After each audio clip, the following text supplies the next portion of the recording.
Proverbs 10:25.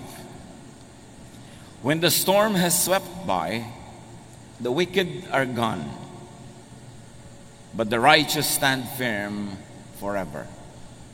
Ang masama daw ay tinatangay ng unos, subalit ang matuwid ay naninindigan ng matibay. Who will survive? Lord, salamat po dahil kayo ay patuloy na nagtuturo, nagpapaliwanag, nagpapalalim ng aming pananalig. Sa sandaling ito, kayo po ang siyang mangusap. Kami po inyong turuan, kayo ang tinig na aming marinig. Pangaralan niyo po kami. At nawa ang mga aral na magmumula sa inyo, maging gabay sa araw-araw na pamumuhay, magbukas ng aming pananaw at makita namin na iyong kaluwalhatian. Be our preacher, our teacher, O God. We seek you in the name of your Son, Jesus. Who will survive? Laging yan ang tanong, laging yan ang concern ng marami. Pagka dumating ang mga malalaking mga crisis, how do you survive? How do you survive losses? How do you survive reversals in life? Yung mga pagdaan sa mga mahihirap na mga kalagayan. A reversal in fortune broke Job's wife. Ang asawa po ni Job, nung nakaranas sila ng napakaraming pagbabago ng kanilang buhay, nasira ang kanyang paninindigan at pagkatao. Job 2:9-10, his wife said to him, "Are you still maintaining your integrity? Curse God and die."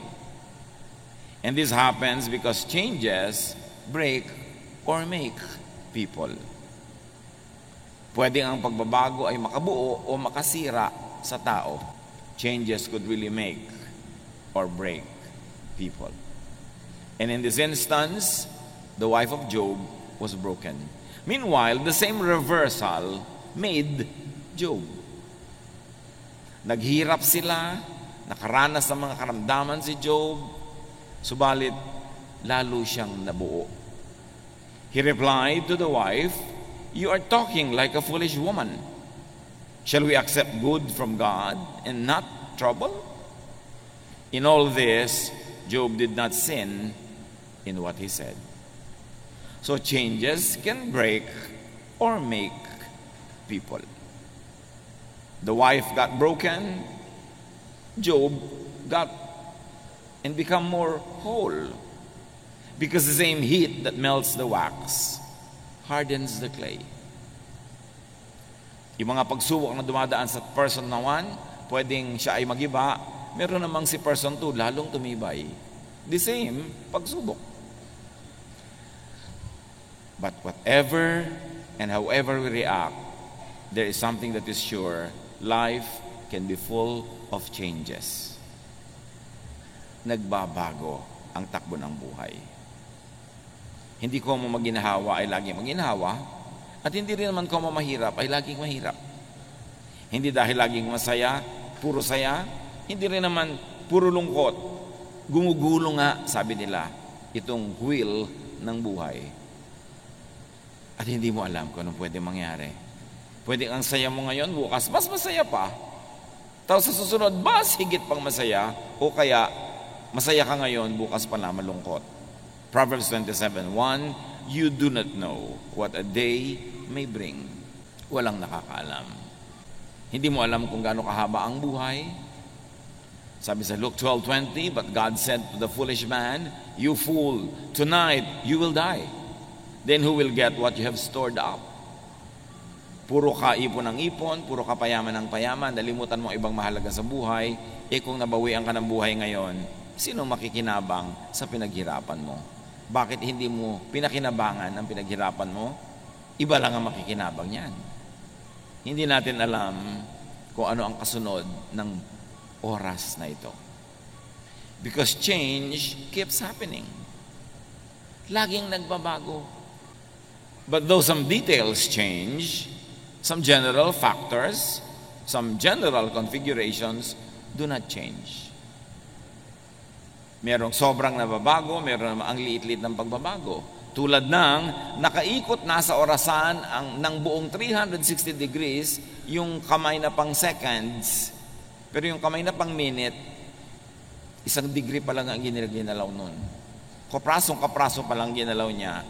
Samantalang nakaikot na ng buong ikot yung hand ng seconds.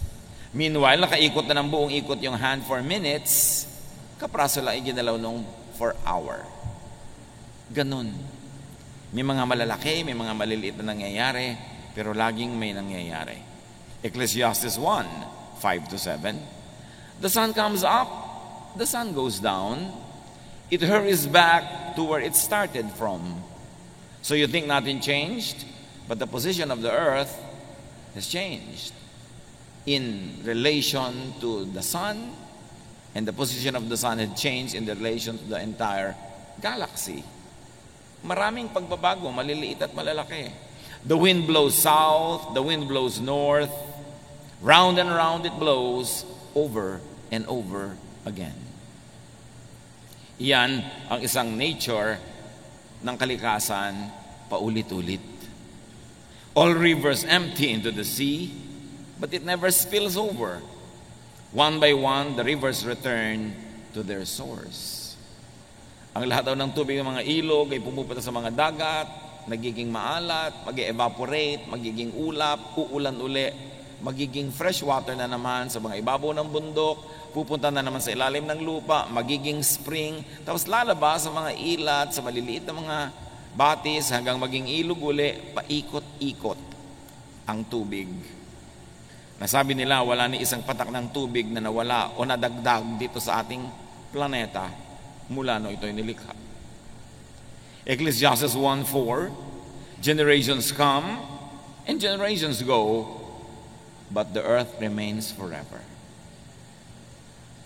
Nagiging personal pagka namatay ang mahal mo sa buhay, pero kahit na magkamatayan lahat ang napakaraming tao, may mga isinisilang naman, merong lumalaki, may papaliit, may papatanda, at merong pumupunta na sa second childhood nila, may lumalaki ang katawan, may umuurong dahil tumatanda na, but the earth remains constant. Kahit pa nga ang isang tao ay bumalik sa alabok ang kanyang katawan, nasa earth pa rin. Kahit umalis yun sa alabok, pumasok sa puno ng papaya, nakain ng tao, pumasok sa katawan ng tao, nasa earth pa rin yung element. And no matter who gets born or who dies, the genetic pools of humanity remains the same. The composition of the earth remains the same. Some things change, but many things just remain as they are. But even if the earth changes, or even if the earth seems to change, it does only in constant cycles. Cycles, mahalagang word, mga kapatid.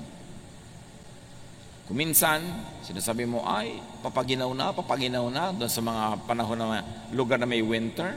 Pero cycle lang yun. Mamaya, aaraw na naman, iinit na uli. Aaraw, lalamig, iinit, paulit-ulit lang. So wala naman talagang natatapos. Everything is eternal. Everything is endless. And even science, or many branches of it, especially geology, points to 5,000-year cycles of the planet. Nasabi nila, every 5,000 years and then every 10,000 years, nagkakaroon ng major changes and rebirth and reordering of the planet in the planet. Kaya ngayon, takot na takot tayo sa global warming, natutunaw ang mga yelo. Napakarami nang natunaw noong unang panahon. Kaya nga yung mga sinasawag na land bridges ay lumubog sa tubig noon. Kasi may natunaw na. Bago pa itong ngayon. At nanatili naman ang mundo. Nanatili ang buhay. At kung sakali ang magkatunawan na uli yan, sinong sasabi na ang kasunod naman ay magpi-freeze uli sila sa North and South Pole. Paikot-ikot ang buhay. Huwag sobrang matakot yan sa global warming. Let's do what we can to preserve the environment. But many things are beyond our control. Life gets born, life as it is known dies, and that gets reborn. Paikot-ikot, paulit-ulit in cycles. To the point that what many people think the end of time, being mentioned nearly in all religions, could be the end of a cycle. the end of a period, an era, the end of a time frame, followed by rebirth and renewal. Takot na takot tayo sa nangyari sa extinction ng mga dinosaurs, may mga na-extinct na mga species, na iba ang takbo ng planeta, but sabi nga ng Jurassic Park, life finds a way. Umiikot ang cycles of life. Yung kinakatakutan natin na end of time, end of the planet ba yun? O talagang end of time? At anong ibig sabihin ng time? Katulad sabi ni Jesus sa Matthew 28:20, I am with you always to the very end of the age. Hindi sinabi ni Jesus to the very end of the planet. Lagi ang interpretation ng mga tao dyan, end of the planet. Wala namang sinabing ganon, to the end of the age. What kind of age?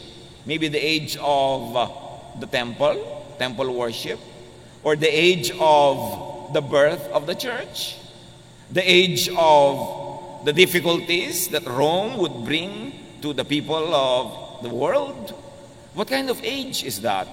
Basta ang sinasabi ni Jesus, hanggang magsara ang oras, nandun ako. Pero anong oras yon? Kasi pag may nagsarang oras, may nagsisimula uling bagong oras. Tulad nung araw, kasabihan, matulid ka pa sa alas 4. Nagtataka mga tao, ano kayong alas 4 at mabilis ka pa sa alas 4? Kasi nung araw, dyan sa may Metropolitan Theater, sa may post office building, malapit sa Pasig, meron diyang ice plant. At pagpitada ng alas 4, tutunog ang sirena, ang mga tao off na sa trabaho. At yung iba, pagpitada, nandun na sila sa gate, ang bilis nilang lumabas pa uwi, kaya sabihin, mabilis ka pa sa alas 4. Pero nung natapos ang oras ng trabaho sa alas 4, nagsimula naman ang oras ng kanilang private life. So pag may natatapos na oras, may nagsimulang bago. Huwag kang laging matakot sa end of time. Because whenever there's an end, there's a new beginning.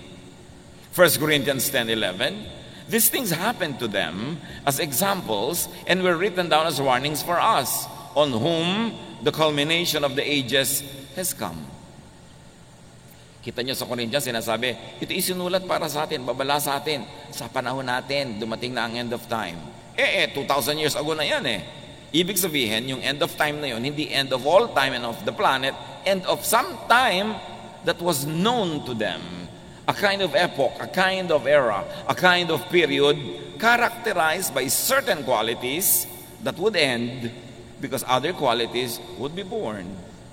1 Peter 1:20, he was chosen before the creation of the world, but was revealed in these last times for your sake. So Peter was referring to Jesus. Sinasabi niya, bago pa nilikha ang mundo, siya inapili na isusugo.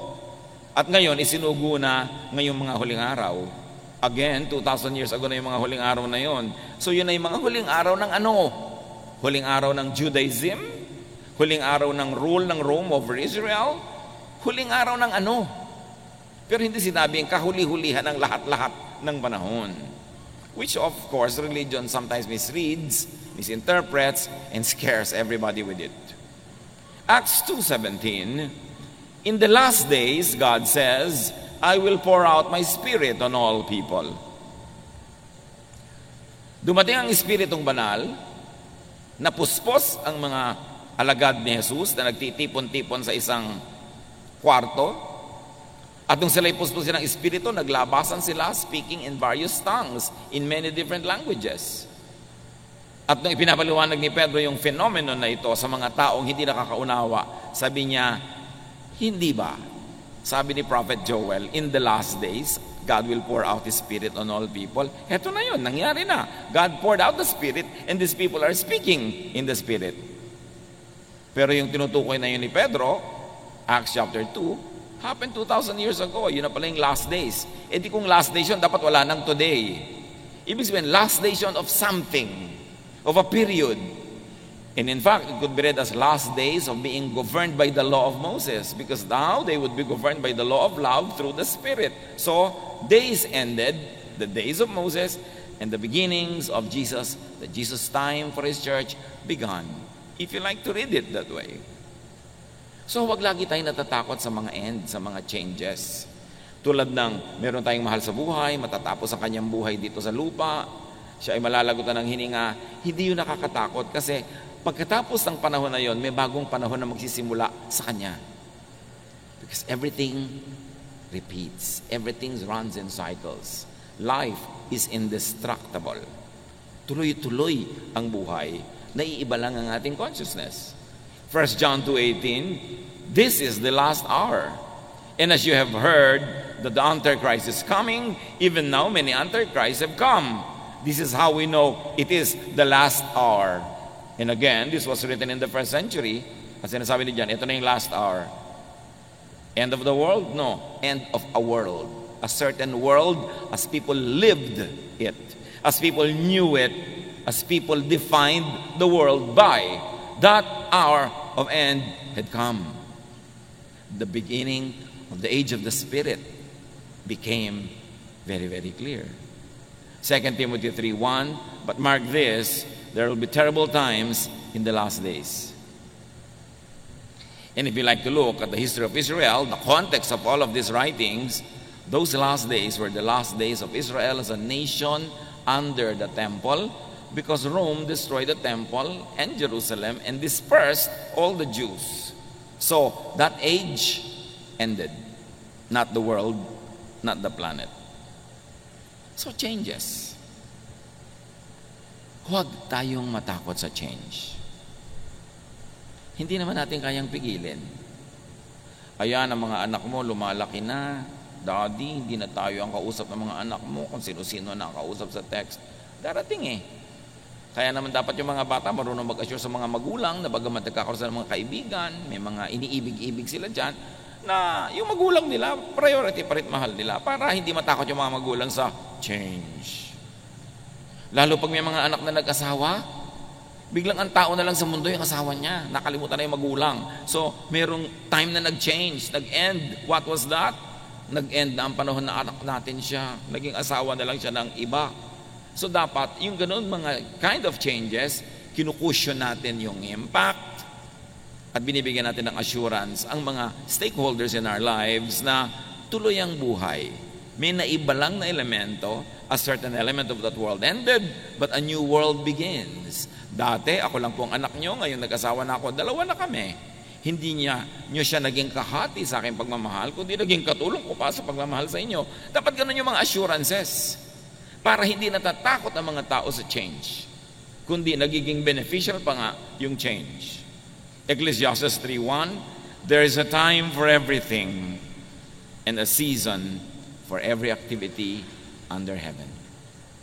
At inisa-isa yon, there's a time to be born and there's a time to die. Walang katakataka doon. So, pag tinignan nyo ang isang bagay with your naked eye, parang walang nangyayari. Pero pag tinignan nyo sa microscope, ang dami pala nangyayari.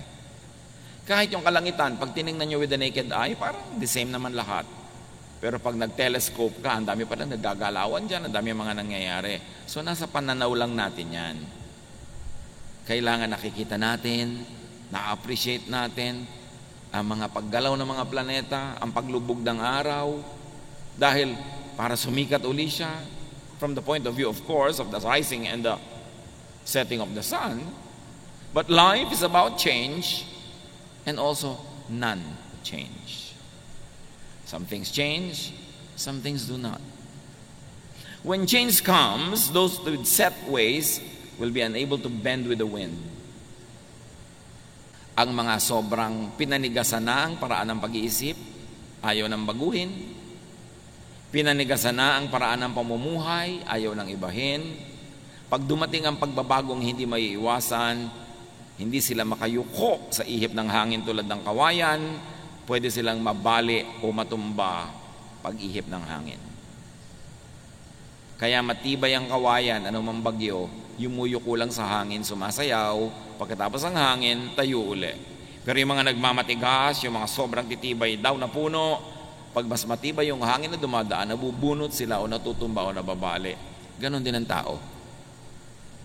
Pag hindi ka marunong lumaro sa panahon, ikaw ay isang magulang, nag-asawa na ang anak mo, hindi ka marunong sumabay at sumayaw sa panahon, gusto mo everything's the same, makikipag-compete ka pa sa iyong manugang, pwede kang manalo, pero malamang na matalo ka. Kasi hindi ka sumasabay sa ihip ng hangin, May pagbabago sa buhay ng iyong anak, nagkaroon siya ng asawa, enjoyin mo yun, mag-accommodate ka nun, huwag mong labanan. Kasi yun ay isang uri ng pagbabagong di maiiwasan. Dumatating ang panahon na ang tao ay tumatanda, hindi na niya kayang umakyat ng mga kung ano-anong matataas, nahihirapan na siya magbiyahe, tapos sa panahon pa na yun mo ipagpipilitan na gawin ang mga hindi mo ginawa nung araw, mahirap gawin. Because for everything there is season and a time for every matter under heaven. Kaya mahalaga rin naman sa ating mga magulang, yung mga bata, hayaan natin maging bata. Pagkabataan na, hayaan maging kabataan, kasi may panahon para sa lahat. Pag lumipas ang kabataan na yan, pag ginawa niya yung pagmatanda na siya, anong gagawin niya? Magbabata-bataan siya. Medyo alangan na. Kaya dapat pinapayagan natin ang mga tao na kung anong hinihingi ng panahon, ng estado, ng lagay ng kanilang buhay, ay maganap. Let us not advance children to adulthood. There's a lot of time to be old. Let children be children and do not rob them of their childhood. When change comes, those with set ways will have a hard time surviving or thriving. Mga political families, for instance, sanay na makapangyarihan, maluwag ang lahat, tapos biglang natalo sila halimbawa sa eleksyon. Pag hindi sila naka-adjust, anong gagawin nila? Tatalon sila sa bangin? Makikita mo yung mga survivors, ha? Ang galing ng pamilyang ito, from top to bottom, masaya pa rin, buhay pa rin. These are the people who will survive. Hindi yung dati kayong mayaman, naghirap kayo, puro na kayo ngayon lungkot at puro kayo pagmumukmok. Kung panahon ng mayaman, edi mayaman. Kung naghirap, edi mahirap. Make the most out of it. The people who have this mindset will survive. Nung panalo, edi panalo. Nung natalo, edi talo. Ano man ang kalagayan sa buhay, niyayakap, tinatanggap, and then you make the most out of it, you will survive. Rigid habits could become gods. Kaya ang hirap-hirap magbiyahe ng mga taong kailangan ito ang unan ko, kailangan ganito ang kama ko, kailangan ganito ang iniinom ko sa umaga, kailangan, sa bahay ka na lang, hindi ka na pwede magbiyahe nun. Kasi pag nagbiyahe ka, merong maiiba. Habits could become gods. Kaya tiyakin natin ng mga kapatid na yung mga habits din natin, tayo ang Panginoon ng habit, hindi yung habit ang Panginoon. Yes, nakasanayan mo na matulog sa ganung oras, pero mga panahon hindi pwede yun. So dapat ma-control mo yung sarili na mag-adjust sa panahon, kasi may panahon na dapat talagang ibahin yung habit. Traditions, lifestyles, religiosity, even very stiff religious doctrines could become prisons. Like rigid habits. Nakukulong ka. Hindi ako pwedeng kumain yan kasi ganitong araw ngayon. Hindi ako pwedeng kumain yan kasi ganon-ganon. Nakukulong ka. Imbes ang dami mong nakakain tuloy, nagkakaroon ka ng limitasyon. Yung mga certain lifestyles na kailangan ganito lamang ang aking kakainin pag umaga. Paano kung wala ka sa bahay mo? Rigid habits could become liabilities.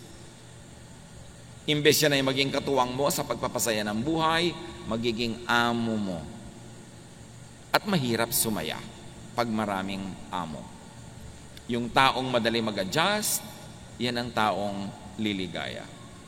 Kaya pati ang bata, kahit kayo mariwasa, sinasanay nyo kuminsan na kulang ang kanyang pera, hindi nabibili ang kanyang lahat ng gusto mo, hindi siya laging masaya, hindi siya laging pahingan, pinapagod nyo rin kahit na may mga kasama kayo sa bahay, binibigyan nyo ng mga trabaho. Kasi sabi ni Balagtas, lagi natin binabalik-balikan ang ilang linya sa Florante at Laura at namnamin natin, bagamat marami sa mga ibang salita nito yung matandang Tagalog, pero hindi naman mahirap maintindihan.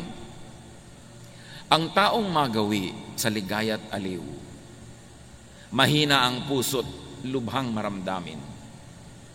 Inaakala pa lamang ang hilahil na darat ni di na matutunang bathin. Ganon daw ang puso na masanay sa saya, sa tuwa, nagiging sensitive. Ini-imagine pa lang niya ang darating na trouble, hindi na niya malaman kung paano magsusurvive.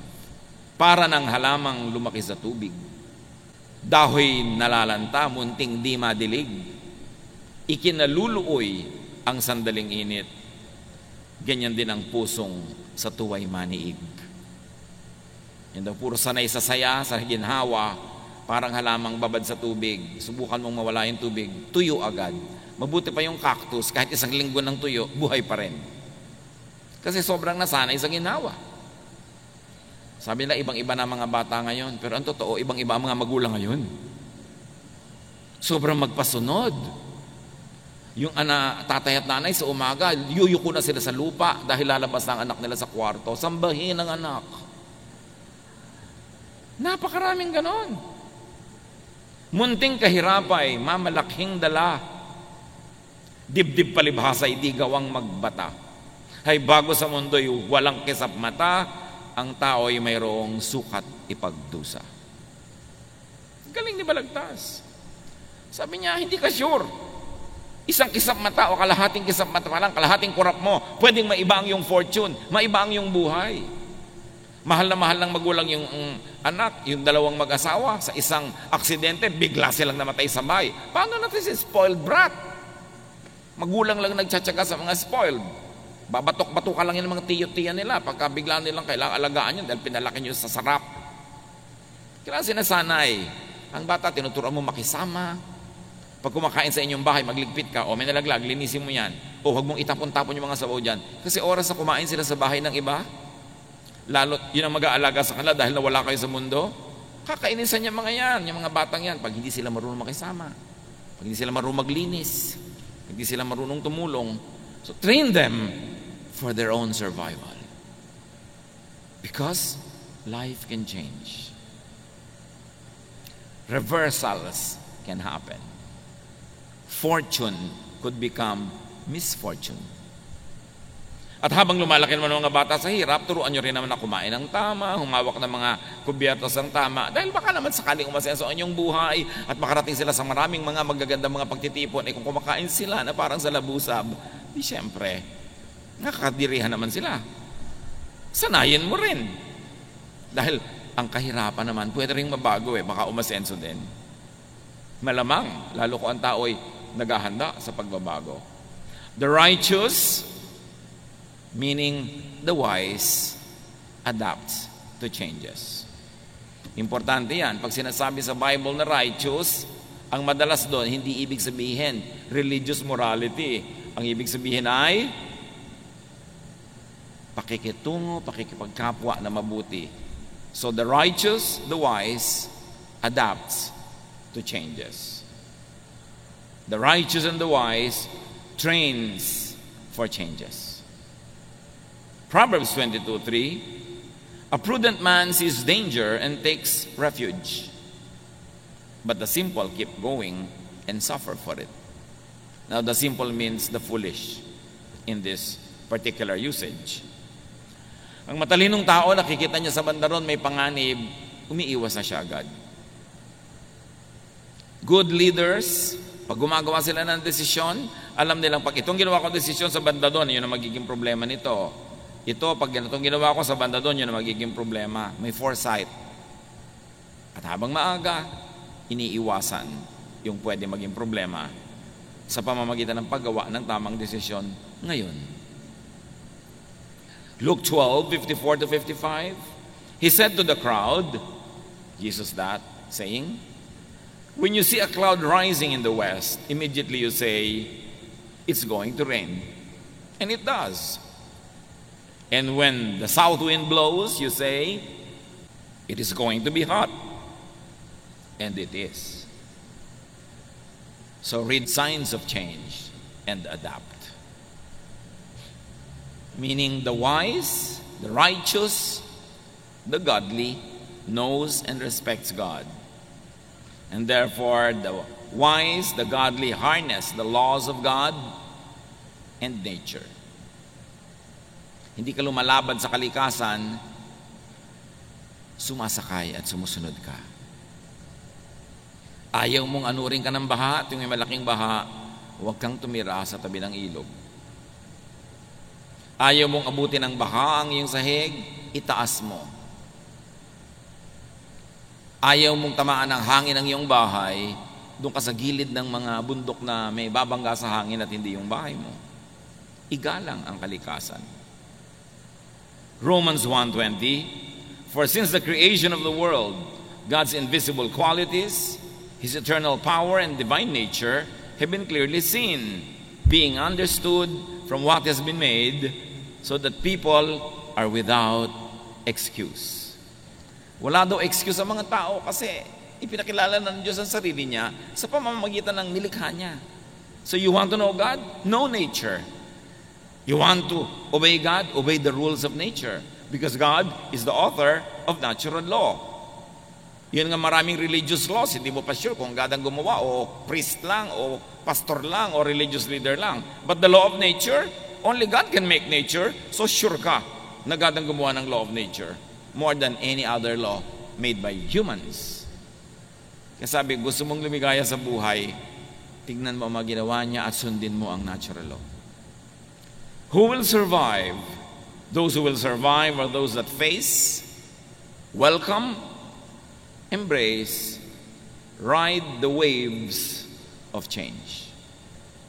Kahit sa kasaysayan ng mga bansa, ng mga kabihasnan, ng sarili nating bayan, ang namamayagpag, ang nagwawagi, ang nananaig, yung marunong kumilala sa pagbabagong hindi pwedeng iwasan at uma-adapt agad, nag-a-adjust agad sa pagbabago. For better or for worse of the entire system, individuals who adapt easily are the ones who are able to make the most of it. Kumisa nga, kataksilan pa yan sa bayan eh. Katulad nung dumating ang mga Kastila sa ating bansa. Merong mga ayaw tanggapin yung mga Kastila, lumaban. Meron naman mga nakipagsabuatan agad, kumampi. At the end of the day, nung nagwagi yung mga Kastila, sila yung mga kasama sa wagi. That was not good for our nation, but for them individually and for their families, they benefited. May mga sahimagsikan natin laban sa mga Kastila na lumaban para magkatayo ng kalayaan. Nung dumating mga Amerikano para agawin yung kalayaan na yun at nakita ng ibang, ay, walang panalo sa mga Amerikano, sobrang lakas nila, ang yaman-yaman nila. Yung iba, kumampi agad sa Amerikano. Pinagtak sila ng bayan, pero yung family nila nakinabang. Sila agad itong mga gobernador, sila agad itong mga appointed leaders, kasi nakipagsabuatan sila. Ganon din ng panahon ng Hapon. Ngayon, you should let your morality dictate how you would adapt to changes. Maninindigan ka ba para sa tama o kakampi ka agad sa mali dahil lang parang siya yung mananalo? Dapat alam mo lang na, yes, maraming pagbabago sa buhay. Ano ngayon ang gagawin mo sa mga pagbabagong ito? Saan ka dapat manindigan? Kaya naman yung mga nagkampihan agad sa Hapon, nung bumalik ang gobyerno ng Pilipinas, nung sinakop muli ng mga Amerikano ang Pilipinas, at nakuha uli sa Hapon, sila na naman yung amo, o ipinagkukulong naman yung mga kumampi sa Hapon. Kasi po bago-bago ang mga pangyayari. At pag tinignan nyo ang political landscape, yung mga pinakamabilis magbalibaligtad ng kanilang mga prinsipyo at paniniwala at membership, sila yung madalas wagi. Isa lang yung ibig sabihin nun, hindi sa tama o maling ginagawa nila, kundi yung marunong mag-adapt, yung marunong mag-adjust, yun ang nagsusurvive. The progressive survives more than the conservative. Kasi yung conservative, buong karoman, tikuhan niyang niyayakap yung papaalis na o wala na, habang tinatanggihan niya yung nandyan o yung paparating. So ang mangyayari, pag naghari yung paparating, wala siyang hawak, kundi yung lumipas na, natapos na. Those that learn to make the most out of any and every situation will survive. Those that adapt, those that teach themselves to be satisfied with the best that could be available at the moment. Philippians 4:11-13. I am not complaining about having too little. I have learned to be satisfied with whatever I have. I know what it is to be poor or to have plenty. And I have lived under all kinds of conditions. I know what it means to be full or to be hungry, to have much or too little. Christ gives me the strength to face anything. Yan ang sinabi ni Paul. Sa meron at wala, sinisikap kong maging makabuluhan at kung pwede pa'y maging masaya. Pinalalakas ako ni Jesus para harapin ang hindi pwedeng talikuran, tanggapin ang hindi pwedeng tanggihan, hayaang mangyari ang hindi ko kayang ibahin. Ang malulungkot sa buhay, yung lagi ang hinahanap ay wala. Daddy, mag-abroad ka na, wala tayong kapera-pera. Tapos ang nag-abroad, Daddy, miss na kita. Pinag-abroad na Diba? Tingnan mo na lang yung picture. Total, marami na ngayong paraan para mag-uusap kayo. Pero huwag mo siyang lagi, I miss you, tuloy uuwi na. Pag umuwi na, ba't umuwi ka na? Enrollment na. Hindi na malaman ng tao kung saan siya pupunta. Meron naman, gusto mag-abroad. Pag nasa abroad na, naku, miss ko ang puto bongbong, naku, miss ko ang kamet chile, miss ko ang siniguelas. Nag-abroad ka Di kumain ka ng pumpkin. Kumain ka na kung ano-ano dyan. Hindi yung nandun ka, ang iniisip mo nandito. Pag uwi mo naman dito, ang init-init naman dito, mabuti pa sa Canada. Yung iba pa, mabuti pa sa Canada. Di ba? So, nandito ka. Pag nandito ka, enjoyin mo dito. Pag nandun ka, enjoyin mo. Hindi yung kung nandun ka, ito iniisip mo, nandito ka, yun ang iniisip mo. Kahit sa ka pumunta, sala sa init, sala sa lamig, lulungkot ka lang. Dapat kung ano yung katotohanan na hindi mo pwedeng palitan o pinili mo ba nga, tanggapin mo nang sumaya ka. Proverbs 10:25, when the storm has swept by, the wicked are gone, but the righteous stand firm forever. Again, yung wicked dito at yung righteous, hindi moral yon. You could read it in original language and it will accommodate that righteousness here doesn't mean religious morality. It means wisdom. The wise will stand forever, the foolish will be destroyed.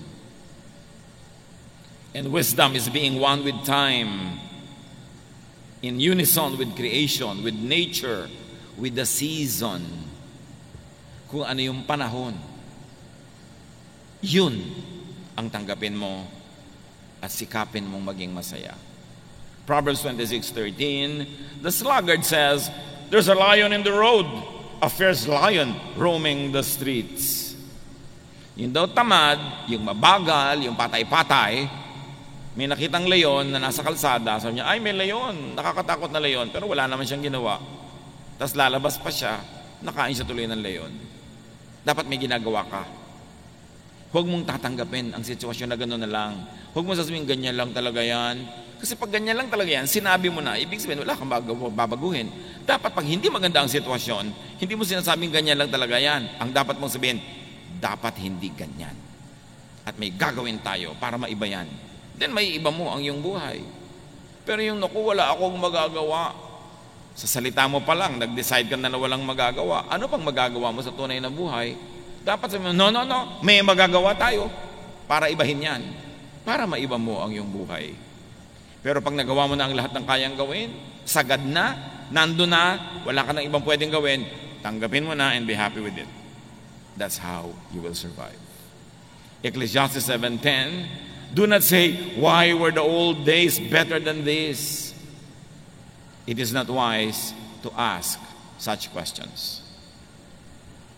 Hindi daw mabuting laging nagdadrama na buti po nung the good old days. Tapos na yon, magpagulong-gulong ka man dyan, hindi na babalik yung days na yan. Ang gawin mong atupagin mo, make these days good. Huwag kang magdramang bukid ka, titingin doon sa tapos na, puro romansa, puro mga sentimiento. Walang mangyayari sa buhay mo. Kailangan, if the days were good, those days, you make these days good also. But stop dramatizing the good old days. Just ride with the times. No, kung nung araw, nung buhay ang atin nyo, ganito, ganoon, ngayong wala nang atin nyo, ganito na. Wala na Adjust, adapt. Pag lagi mong inuulit-ulit yan, may inis pa sa yung mga iba mong anak dahil lagi mo nalang sinasabi, yung nung nandito ang atin nyo, nung buhay ang nanay nyo, ganyan. Ngayon, wala na nga. Paano? Anong gagawin mo? Adjust. So you will survive. So you will thrive. Ecclesiastes 7:14, when the times are good, you should be cheerful. When the times are bad, think what it means. God makes them both to keep us from knowing what will happen next. Pag daw masaya, magsaya ka. O kung malungkot ka. Pero hindi yung oras ng saya, doon ka naglulungkot. Tapos nagsasaya yung iba, doon ka malungkot. O kaya ang lungkot ng iba, doon ka naman tawa ng tawa. Wala ka sa lugar. Sabi kong, masaya, magsaya. Kasi lahat yan, gawarin ng Diyos. At kung hindi man niya sinadyang gawin, pinayagan niya mangyari dahil sa mga ibang dahilan na maring hindi mo batid, ride ka na lang sa panahon. Kailangan, di ba? Sabi ni Sampaguita, panahon na para magsaya. Kung umabot kayo kay Sampaguita. Umabot pa kayo dyan, mga anak, di ba? May Google naman, Google nyo. Hindi yung, sabi niya, ayaw ko nang pa-try. Gusto kayo todo bigay. Kasi kung masaya, di sayahan na. Huwag nang pigil-pigilin ng mga sarili. Kasi baka bukas, lungkot naman eh. Tapos manghihinayang ka. Tulad ng ang dami ang pagkain, nag-iinarte ka pa, ayaw mong kumain. Pag uwi mo, sayang naman, hindi ko nakain. Sayang, hindi ko nalulun yung buong baka. Kasi hindi mo pa ginawa nung nakahain.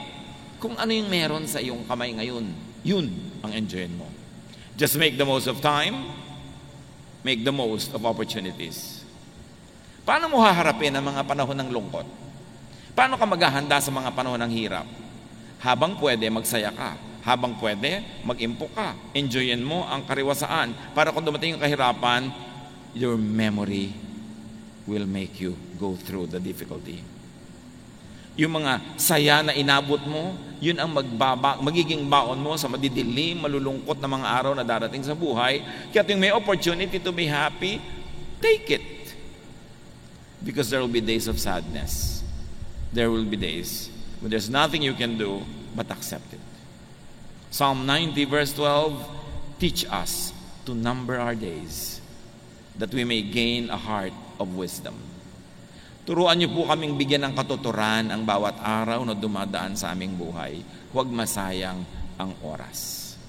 Matthew 6:34, sabi ni Jesus, therefore do not worry about tomorrow. Tomorrow will worry about itself. Each day has enough trouble of its own. So how do you survive? How do you prevail? Harapin mo lang yung hawak mo ngayon today. Yung bukas naman. Hindi yun pang ngayon. Many people break down because they solve the problems of today, and tomorrow they solve it today. No, the grace given to you by God is good only for your problems today. Tomorrow's problem will be accompanied by tomorrow's solutions. Hindi mo dapat paghati-hatiin ng konti mong lakas hanggang sa 3 years pa from now, sinosolve mo na. Pagdating nun, may kakambal yun na solusyon. Yung problema mo ngayon, may kakambal na solusyon. Focus on it and you will go through it. Kasi marunong si Lord. Alam niya ating load limit. The Lord does not allow us to take more than what we can bear. Bakit hindi ko po makaya? Kasi hindi pa binibigay sa iyo ngayon, pina-fast forward mo na Kaya hindi mo na makaya. Huwag mo nang isipin yung masyadong malayo pa. Yun lang ngayon. Yung ngayon, kaya mo yan. Kasi alam ng Diyos ang ibinibigay niya sa iyo. Sukat. Parang tulay, nakalagay 10 tons, 20 tons, may load limit. Alam din ni Lord ang load limit natin. Even temptation nga, sabi, the Lord will never permit you to be tempted beyond your strength. So, allocate natin yun. Pakinabangan natin yung binibigay sa atin ng Diyos. Focus on the task at hand. Tomorrow's needs will be accompanied by tomorrow's provisions. Kaya pati sa prayer, sabi ni Jesus, give us this day our daily bread. Paano po pag nagutom kami 20 years from now? Ang layo pa nun, yung pagkain niya, tiyan mo ngayon at sikasuin mo. May makakain ka ba ngayon? Meron po. Siya, magsaya ka na ngayon. Bukas mo na isipin yung iba. Hindi ibig sabihin na huwag kang magplano, huwag kang maging good planner sa buhay. Pero plan, but do not worry.